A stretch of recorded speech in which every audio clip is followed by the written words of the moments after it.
Hello friends, welcome to Goda family in Germany. మేము recent India trip వెళ్ళాము, అందుకే కొన్ని డేస్ నుంచి వీడియోస్ చేయడానికి కుదరలేదు. So welcome back again. And నేను ఇవాళ మీ ముందుకి ఒక మంచి వ్యూ అనేది తీసుకొస్తున్నాను. అది ఏంటంటే, నేను ఎక్కడున్నానో గెస్ట్ చేయగలరా? ఇది అమ్యూజ్మెంట్ పార్క్ అనుకుంటున్నారా, లేకపోతే జంగల్ థీమ్ పార్క్ అనుకుంటున్నారా? అలా అయితే అస్సలు మీరు గెస్సింగ్ అయితే రాంగ్. అయితే ఇదేంటంటే, ఇది ఖతార్ ఎయిర్పోర్ట్ అనమాట. మేము జర్మనీ నుంచి ఇండియా వెళ్లే దారిలో మాకు ఖతార్ ట్రాన్సిట్ అనేది జరిగింది. సో ఈ ఖతార్ ట్రాన్సిట్ లో మేము 3 hours ఓవర్లే అనేది ఉంది మాకు. ఈ 3 hours ఓవర్లేలో ఒక్కసారి రౌండ్ వేసాం అనమాట.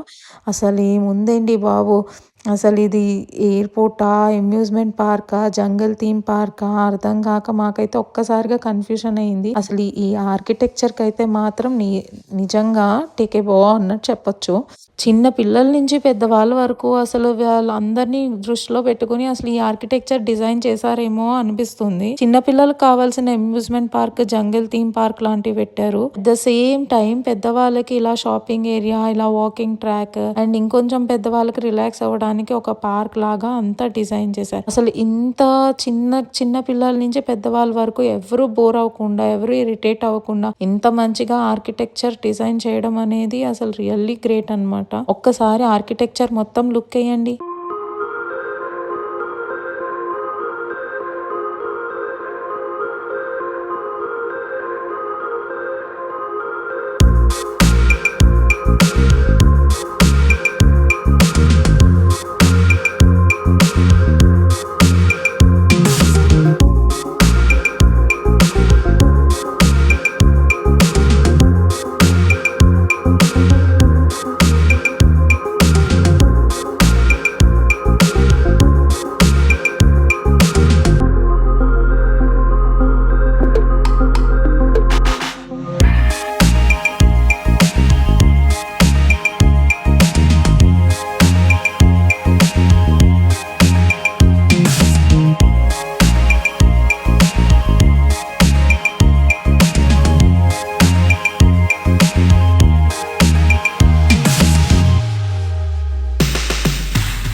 చూసారుగా ఖతర్ ఎయిర్పోర్ట్ ఎంత బాగుందో. ఎవరన్నా ఖతర్ వెళ్తుంటే ఓవర్లే అనేది మాలాగా తీసుకోకండి. మేమైతే 3 hours తీసుకున్నాము, అది మాకు అస్సలు సరిపోలేదు. సో కొంచెం ఎక్కువ ఉండేలా చూసుకోండి, సో దట్ బెటర్గా కవర్ చేయొచ్చు అంతా. See you in next video. Thank you, bye.